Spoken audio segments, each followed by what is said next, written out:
안녕하세요. 커피앤톡입니다. 오늘도 와주셔서 감사드리고요. 바로 사연 읽어보겠습니다.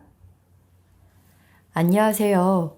요즘 사업하는 분들 모두 공감할 것 같은데 정말 입에 풀칠할 것도 없을 정도로 힘든 요즘이네요. 올해처럼 이렇게 더 춥고 힘들게 느껴졌던 적은 없는 것 같아요. 그래도 이 돈으로 우리 가족 함께 살 정도로는 유지를 해왔는데 밀린 월세만 해도 몇 천이 넘어가니 일어나자마자 한숨만 푹푹 쉬는 일뿐이네요. 예전에는 수익이랑 꼼꼼히 계산해가면서 수첩에 정리를 했는데 여기에 마이너스 표시로만 채워진 게 벌써 몇 장째인지. 그래도 저처럼 이런 상황에 놓인 분들에게 조금이나마 위로를 전하고자 하는 마음으로 사연을 쓰게 되었습니다. 저는 40대 초반인데 30대까지 직장 생활을 성실히 하다 결혼 후에 작은 가게를 하나 차리게 됐어요.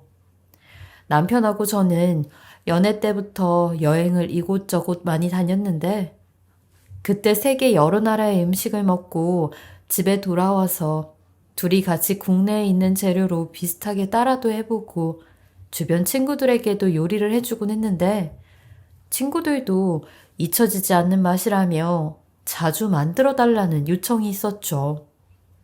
저흰 주로 프랑스 요리를 만들었는데 아무래도 요리가 고급스럽기도 하고 신선한 기분이 있어서 그런지 특별한 날 주문이 많이 들어와서 남편하고 주말이면 둘이 행사를 나가 판매하기도 했어요. 지인 요청으로 요리를 하다 보니 제가 회사에다 쏟는 열정보다 요리에 더 많은 열정을 담고 있다는 걸 알게 됐죠. 그리고 남편하고 밤마다 깊은 고민을 하곤 했어요. 그래도 우리 한번 해보자. 우리 둘이 굶고 살진 않게 뭐가 되든 부딪혀보면 되지. 우리 아직 젊잖아. 그렇긴 한데 안정적인 직장을 그만두기가 겁나서 그래. 하긴 사업은 그래서 시작하기가 어렵긴 하지. 근데 나 아는 형이 있는데 우리 컨설팅까지 다 도와주겠대. 아, 그래? 그런 게 있으면 좀 낫긴 하겠다. 이래봬도 그 분야에서는 꽤 유명하더라고. 본인이 봐도 우리 아이템 너무 좋다고 그러던데? 우선 조그만 가게 차려서 판매도 하고 우리 지금 하는 것처럼 더 큰 행사 나가면 충분히 금액은 감당할 거래. 월세도 가능한 한 적게 시작해서 천천히 늘려가 보는 건 어때? 좋은 생각이긴 하네. 우리 저번 달에 얼마 벌었지? 재료값 다 빼고 800만 원 정도 벌었지. 그래? 그럼 이대로만 가주면 정말 좋을 텐데. 나는 여보, 다른 게 아니라 인정받는 느낌을 일하면서 처음 느낀 것 같아. 회사에서 10년이 넘게 일해도 무시당하기 일쑤잖아. 젊은 사람들은 계속 치고 올라오고. 그건 나도 그랬었지. 매일매일이 스트레스잖아. 가게 차리는 것도 퇴직금하고 이것저것 모으면 충분히 되겠더라고. 그러니까 너무 걱정하지 마. 알았어. 그럼 나도 당신 믿고 해볼게. 잘해보자, 우리. 그냥 좋은 취미로 시작한 일이 우리에게 인생의 변화를 가져다 줄지 몰랐어요. 그리고 한번 먹어본 사람들은 명함을 꼭 받아서 다음 일로 이어지는 것도 감사하다는 생각이 들었죠. 초기에는 몇 개월치 월급을 한순간에 벌 수 있게 되니 정말 상상치도 못했던 미래를 그리게 되더라고요. 항상 수입에만 맞춰서 아이들 교육시키고 그에 맞게 살궁리만 하다가 더 나은 세상으로 가는 기분이랄까? 이 모든 변화가 행복했죠. 그리고 남편과 제가 약속한 게 하나 있었어요. 여보, 우리 약속 하나 해. 사업이 중간에 힘들어져도 절대 양가 부모님께는 손 벌리지 않기. 망하더라도 우리 둘이 망하고 다시 일어서자고. 괜히 사업을 시작한다고 하니 멀쩡한 직장 두고 사고를 치는 건 아닌가. 헛바람 든 건 아닌지 시댁에서도 걱정이 많더라고요. 그리고 동서가 좀 신경이 쓰이기도 했어요. 아니, 형님, 직장을 관두고 가게를 하신다면서요? 해보니까 잘 맞는 것도 같고, 그래서. 요식업 그렇게 만만하게 보는 거 아니라던데? 잘 되는 집 100개만 봐서 그렇지, 망하는 집이 300개가 넘는다고요. TV에서 그런 이야기 하는 거 모르세요? 그래서 욕심 안 내고 작게 시작해보려고. 참, 아니 또 그렇게 할 거면 왜 해요? 제대로 해야지. 우리도 계획이라는 게 있으니까 조금씩 늘려가려고. 그럼 자신이 없으신 거네. 망할 위험도 알고 있고요. 꼭 그렇다기보다 사실 사람 일은 모르는 거니까. 특히 프랑스 요리 같은 건 솔직히 유명한 셰프나 한다 해야지 가지. 누가 이름도 모를 사람이 하는 음식을 굳이 돈 내고 먹겠어요? 형님도 참 모험하는 거 좋아하셔. 동서, 그래도 잘 돼, 아직은. 동서도 한번 와서 봐봐. 아니, 전 됐고요. 형님, 제가 이런 얘기해서 조금 그런데. 무슨 얘긴데? 편안하게 해. 쓴 조언도 다 들을 줄 알아야지. 형님, 설마 어머니 재산 믿고 하시는 거 아니죠? 응? 아니야, 절대. 우리 힘으로 해야지, 끝까지. 어머니 걸 왜 내 것처럼 생각하고 하겠어. 그런 생각 절대 없어. 그래요? 어머니는 벌써 도와주실 생각 하시던데? 설마 어머니 건물 1층에 들어가는 건 아니죠? 아니야. 그건 내가 거절해. 한번 받기 시작하면 끝도 없으니까. 그건 우리 부부도 서로 약속한 부분이고. 우리 둘이서 부모님 도움은 전혀 안 받겠다고 다짐했는데 그 부분을 벌써 걱정하면서 떠보는 동서를 보니 솔직히 얄밉더라고요. 뭐 하나라도 어머니께 받는 게 생기면 가만히 있지 않을 기세였어요. 동서는 대기업에 다니는데 대학도 좋은 대학을 나와 똑부러지는 성격이긴 했어요. 그래서인지 본인보다 남들이 더 많은 혜택을 받는 건 가만히 보고만 있지 않는 성격이긴 했죠. 그런 부분이 저랑은 잘 안 맞아 동서지간이긴 하지만 사이가 그렇게 좋진 않았어요. 그렇게 저희 부부는 동네 작은 곳에 가게 자리를 알아보았는데 공간은 협소했지만 사람들이 많이 지나가는 골목 한쪽이라 인테리어를 잘 해두면 눈에 많이 띌 것 같은 느낌이 들어 3개월간 고심한 끝에 마음에 드는 공간에 가게를 차렸습니다. 첫 가게라 그런지 집보다 더 애정이 갔어요.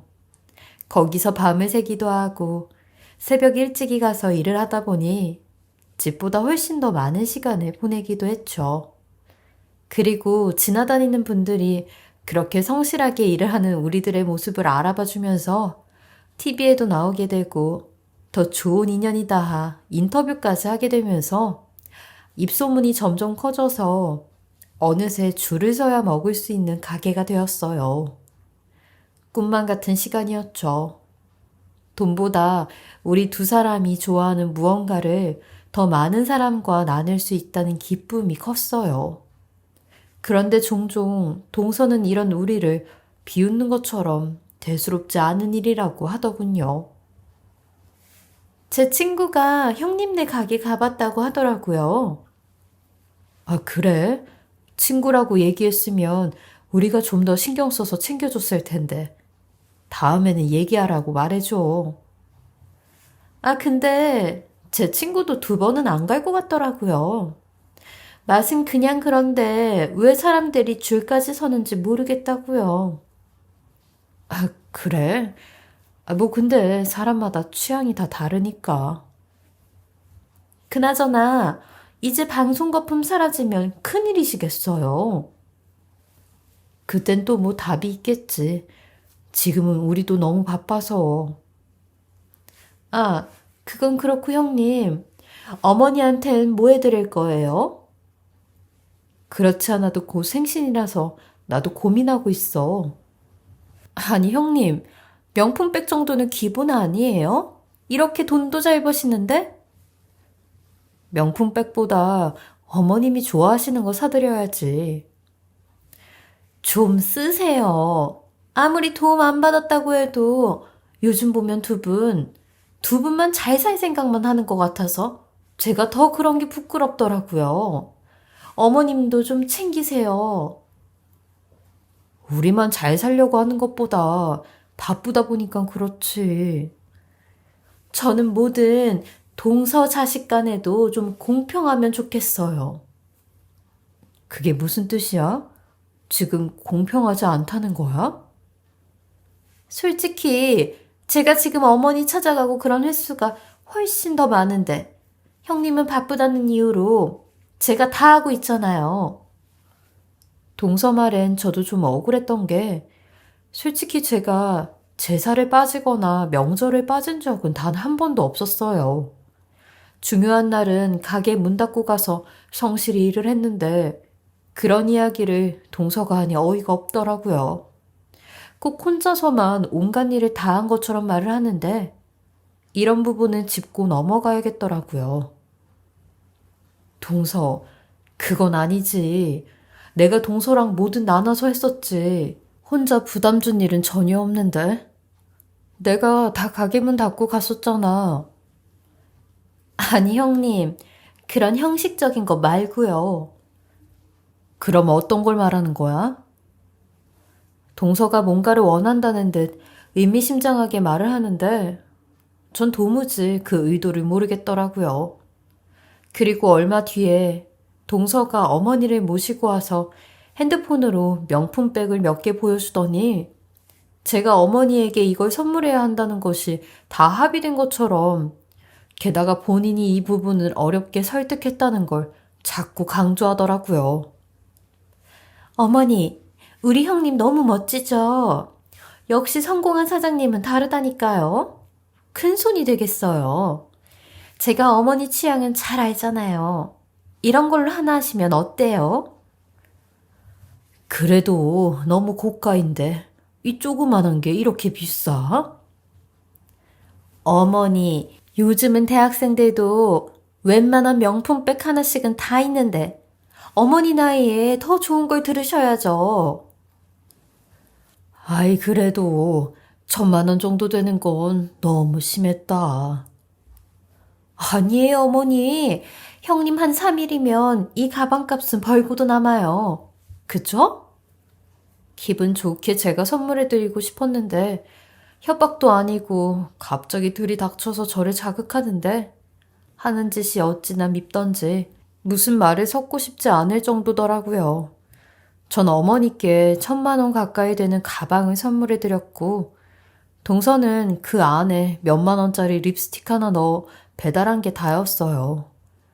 정작 돈은 제가 다 쓰고도 생색은 동서가 내니 얼마나 얌체 같은지 모르겠더라고요. 그러더니 전화로 형님, 형편에 맞게 하는 게 맞잖아요. 저흰 너무 평범한 직장인이잖아요. 그래서 저는 평소에 정성을 다하고 어머니께 마음으로 보답해요.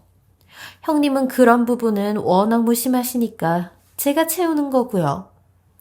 어머님이 받고 나서 정말 좋아하시더라고요. 고맙다고 전해달래요. 각자 할 수 있는 것들로 어머니께 마음을 다해요. 제 말 이해하시죠? 어머니가 좋아하시니 저도 좋더라고요.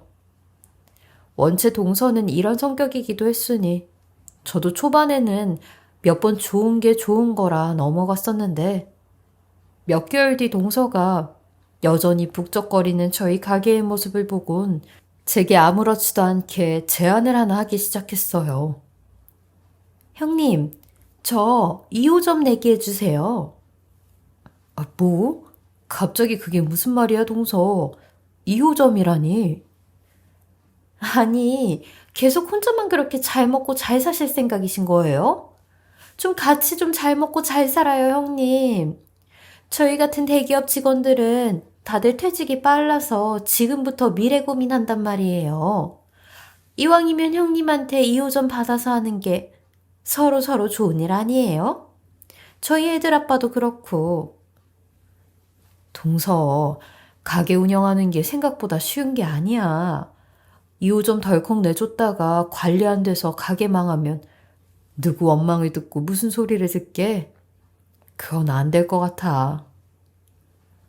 아니, 이렇게 대기하는 사람도 많은데 2호점으로 안내하면 되잖아요. 보니까 별것도 아니던데. 저 웬만한 요리는 다 해서 금방 배워요. 그리고 가게 인테리어도 제가 더 잘할 수 있을 것 같은데. 더 프랑스 느낌 나게요. 보기엔 그래도 그게 그렇게 간단한 일이 아니야. 직접 해보면 소스 하나까지 몇 시간씩 저어가면서 우리가 다 만드는데 맛이 일괄적이지 않으면 손님들이 안 찾지.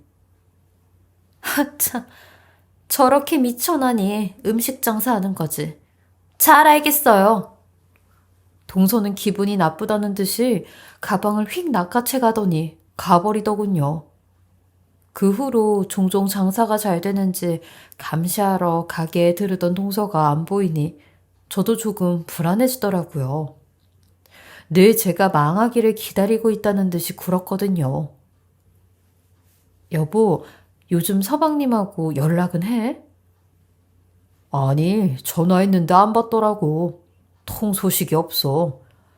재수 씨도 얼굴 본지 꽤 오래된 것 같은데. 그렇지. 내가 전화라도 한번 해봐야 하나. 저번에 동서 마지막으로 왔을 때 2호점 제안을 너무 단칼에 거절했나? 잘했어. 괜히 희망 고문하는 것보다 제대로 말해야지. 몇 번이나 동서에게 안부차 연락을 했는데 답이 없더라고요. 마음이 풀릴 때까지 기다려야겠다 생각하고 있는데 그때 온 세계에 전염병이 퍼지면서 저희 가게에도 큰 위기가 닥쳤습니다.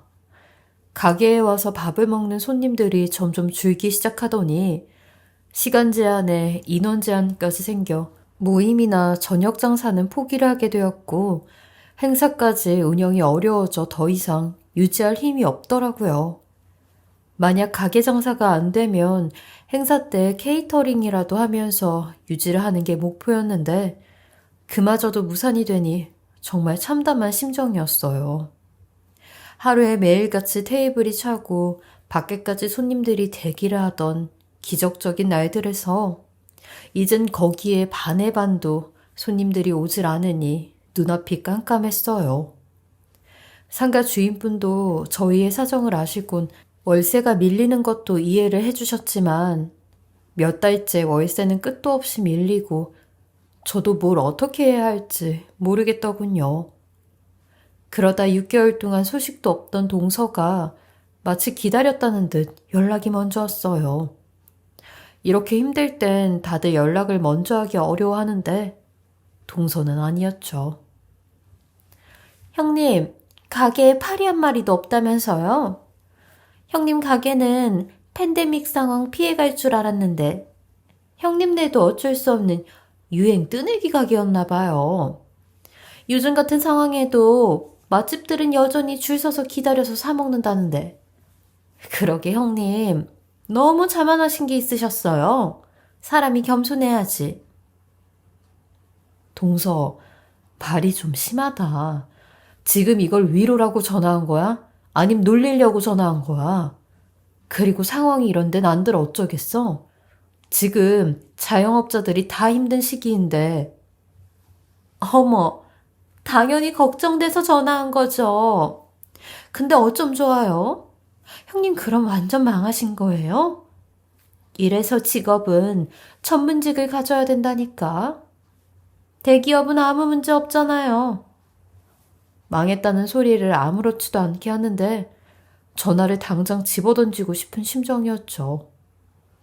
최소한 인간이면 이럴 때 위로라도 한마디 할 줄 알았는데 동서에게 제가 괜한 기대를 갖고 있었더라고요. 남편과도 이렇게 손님을 기다리고만 있을 수가 없어. 손님이 오지 않으면 저희가 손님을 찾아가야겠다 생각을 했어요. 더는 안 되겠어. 우리도 배달 일이라도 시작하자. 괜찮겠어? 나는 괜찮은데 내가 당신 목까지 할게. 매일 마이너스로 버틸 순 없지. 우리 같이 둘이서 하자. 그렇게 우리는 번갈아 가며 가게를 지키고 배달 일을 시작하게 됐죠. 이 시기만 지나면 다시 예전처럼 가게를 찾아오는 활기찬 분위기를 되찾을 수 있을 거라는 작은 희망으로 버티고 또 버텼습니다. 그것밖엔 답이 없었죠. 남편과 모든 걸 버리고 택한 일이었는데 보란 듯이 더 잘 해내고 싶었어요. 항상 우리 두 사람에게 꼬리표처럼 따라붙던 게 누구나 다니는 평범한 직장인이었거든요. 번듯한 대기업도 아니고 높은 직위도 아니었으니 항상 무시하듯 봤어요. 그런데 이 가게를 차리고 나서 우리의 음식에 감탄하고 대단하다고 말해주는 손님들을 보면서 우리가 그렇게 평범하고 별거 없는 사람들이 아니었단 자신감을 생기게 해줬거든요. 그래서 우리 부부에겐 가게 이상의 의미가 있었어요. 그러다 어느 날 한 오피스텔에서 주문이 들어와 제가 직접 배달을 나갔어요. 그리고 배달을 완료하기 위해 열심히 달려서 도착했는데 1층에 입점된 가게가 많고 입구도 여러 곳이다 보니 어디로 가서 어느 엘리베이터를 타야 할지 모르겠더라고요. 위층에 오피스텔로 갈 길을 몰라서 헤매고 있는데 아니 거기 상가에 꼭 저희 가게와 똑같은 느낌의 공간이 하나 제 눈에 딱 띄더라고요. 저도 그 가게를 보자마자 홀린 듯 그 앞에 가게 되었어요. 프랑스 요리부터 우리 가게 로고, 의자까지 빼다 박았는데 영어로 딱 하나만 바꿔서 가게 이름까지도 똑같은 게 너무 충격이었어요. 그리고 그 앞에 프랑스 요리의 원주입니다. 근처에 있는 가게와 혼돈하지 말고 제대로 된 곳에서 맛보세요. 라는 말까지 버젓이 쓰여 있는데 너무 놀라 배달 음식을 내려놓고 가게 안을 들여다봤어요. 그리고 그 안에서 깔깔대며 웃고 있는 여자를 보게 되었는데 그 여자를 보고 또 한 번 경악을 하고 말았네요. 바로 저희 동서였거든요. 저는 그 순간에도 제 눈을 의심하며 몇 번이고 눈을 감았다 뜨고 다시 봤는지 모르겠어요. 2호점을 내게 내달라고 그렇게 사정사정을 하더니 결국 이런 식으로 사람 뒤통수를 치는구나. 그럼 정정당당하게 경쟁을 하던지 본인 가게가 원조라고 거짓말까지 하는 태도가 기가 막히더군요. 문을 부수고 들어가서 머리채를 당장 잡아서 끝장을 내고 싶은 마음이 들었는데 아무래도 이 가게를 낸 과정부터 의심을 해야 될 것 같아 배달을 마친 후 가게로 돌아와 남편에게 이 이야기를 꺼냈어요. 몰래 멀리서 찍은 사진까지 보여줬더니 남편도 놀라 물을 벌컥벌컥 들이키더라고요. 여보, 그 건물 이번에 엄마가 계약한 건물이잖아. 당신 몰랐어? 어머, 그래? 나도 정신이 없어서 그건 몰랐어. 아니, 그럼 설마 어머니가 그걸 내주신 거야? 우리 빼고 모두 한 통속인 거야? 아니, 어떻게 어머니까지 그래? 아닐 거야. 엄마는 아닐 거야. 내가 바로 연락해 볼게. 그리고 시어머니께 전화를 걸었는데 더 충격적인 건 시어머니는 이 사실을 아무것도 모르고 속아 넘어갔더군요. 아니, 둘째가 너희 가게가 좁아서 작업할 때가 필요하다 사정하더라고. 너희가 직접 말 꺼내기 미안해 한다고 해서 둘째가 부탁받아서 왔다 그랬지. 그래서 나도 니들한테는 물어보지도 말도 안 꺼내고 있었다. 아니 엄마, 그래도 어떻게 그걸 그대로 믿으세요? 그럼 어머니 그 가게를 그냥 무료로 내주신 거예요? 아니, 너희 장사가 그렇게 잘 된다고 투자도 같이 하라 해서 건물 2층까지 싹 내가 걸고 했지. 아니에요, 어머니. 지금 다 힘들어서 중내사내 하는데요? 기다려봐, 엄마. 일단 걔네한테는 절대 입 뻥끗하지 마. 뭐 잘못된 거야? 난 가진 걸 다 줬어. 너희 믿고. 그 말을 믿어? 무슨 투자? 우리도 지금 월세도 못 내고 있는 마당에. 우리 일인데 우리랑 상의를 했었어야지. 그리고 내 성격에 엄마한테 손 벌리겠냐고. 아, 왜 그랬어, 정말? 왜 엄마는 엄마가 낳은 자식인데도 이렇게 몰라? 나는 가족이니까 너희가 그렇게 잘 되는 사업이라고 하니까 힘을 좀 보태주고 싶어 그랬지. 자식들 말이니 나는 그냥 믿은 거지. 내가 뭘 알고 그랬겠니?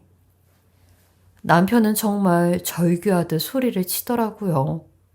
어머니 말을 들어보니 워낙 동서가 뱀처럼 깨어내 우리가 장사 잘 되는 것까지 두 눈으로 본 이상 혹하는 이야기로 들릴 수밖에 없었겠죠. 그리고 동서는 거짓말로 2층까지 있는 가게 몇 군데 월세까지 다 꿀꺽했고 시어머니께는 한 푼도 준 게 없더라고요. 교묘한 동서짓을 어떻게든 잘 파헤쳐 어머니와 우리 모두 당해서는 안 된다는 생각이 들었죠. 감정적으로 행동하지 말고 이성적으로 방법을 찾아 이런 분쟁을 몇 번 경험한 남편의 지인이 우리 편에 서서 이 일을 파악해줬고 법으로도 처벌할 수 있는 근거도 모두 마련해 단단히 준비를 해뒀습니다. 그리고 우리를 감쪽같이 속이며 모방가게를 차린 동서를 벌할 준비도 마친 후에 시어머니를 모시고 함께 그 건물을 찾아갔어요. 어머니, 단단히 마음 먹으셔야 돼요. 또 동서가 하는 말에 홀리면 절대 안 돼요. 다 거짓이라고 생각하세요, 어머니. 알겠다. 내가 다리가 후들거린다. 어쩌니. 그리고 문을 열고 들어선 가게에 동서가 TV를 보고 있다. 우리 세 사람을 보더니 놀라서 눈이 동그래지더라고요. 여기 뭐야, 동서? 우리한텐 말도 없이 2호점을 낸 거야? 2호점이라니요? 밖에 못 봤어요? 우리가 원조라고요. 아, 근데 다들 왜 이렇게 때려와서 뭐 하시는 거예요? 원조 같은 소리 하네. 어머니까지 속여서 대체 무슨 투자를 했나 한번 같이 보자고. 우리 망했다고 좋아하더니 동서는 똑똑하니까 안 망하고 잘 버텼나 봐, 이 시국에도. 서류 갖고 와봐. 재수 씨가 우리 거 베낀 건 그 다음 문제고 전체 가게 계약서랑 통장 내용이랑 다 보여주세요. 주인까지 왔으니까 직접 보여줘야죠. 잘못했어요, 어머니. 실은 제가요, 여기서 살고 있어요. 뭐? 그게 무슨 말이냐? 멀쩡한 집은 다 어쩌고? 분명히 오른다고 누가 알려줬는데 그게 바닥에 치는 바람에 주식까지 한 거야, 동서? 그래서 집까지 싹 날렸어? 제가요, 어머니 재산 몇 배로 불려드릴 생각이었어요. 그거 하나는 알아주세요.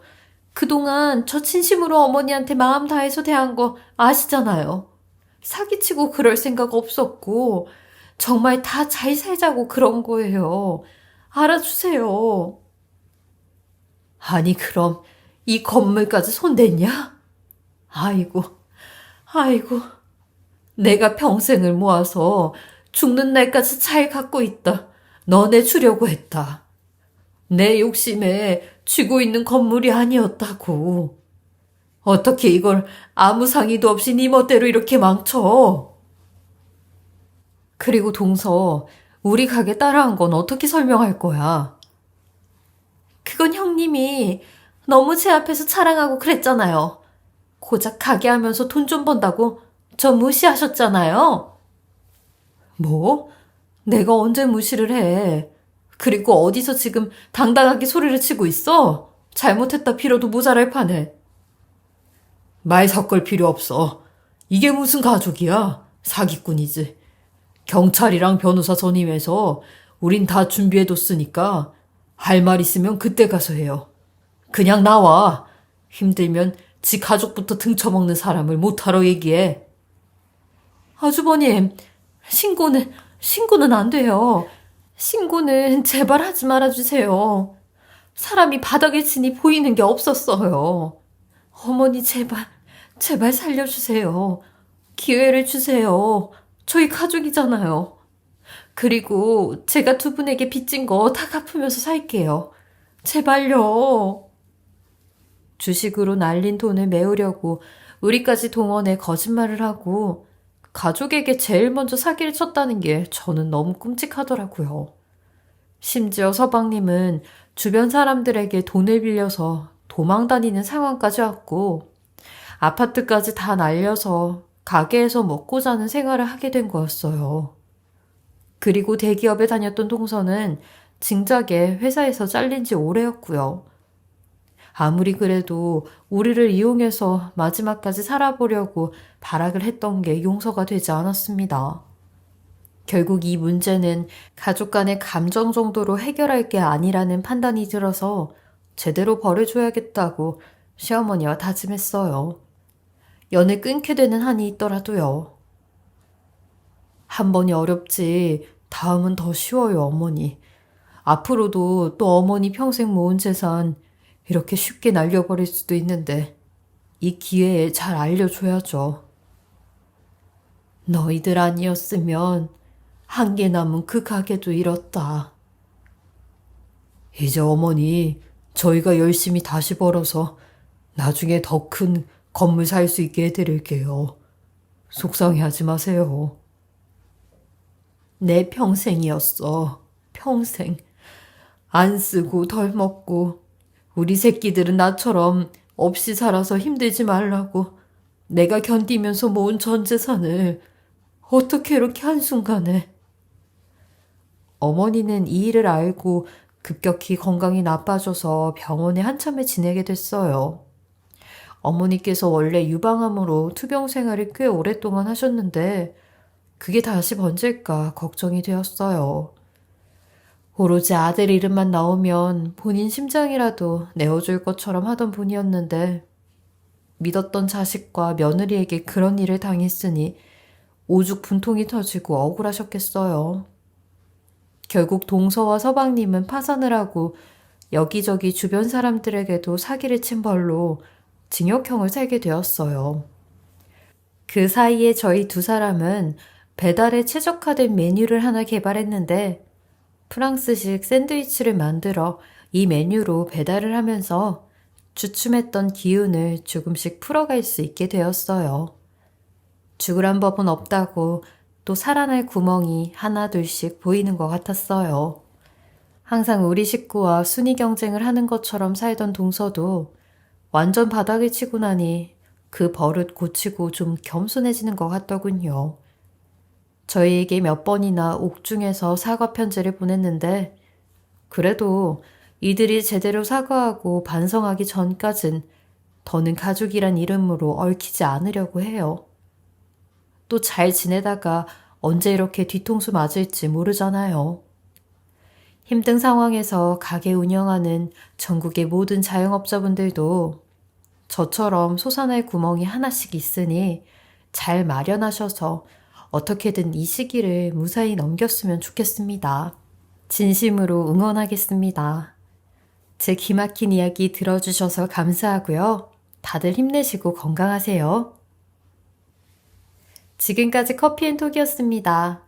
오늘도 끝까지 함께 해주셔서 감사하고요. 저는 다음 영상으로 또 찾아뵙겠습니다.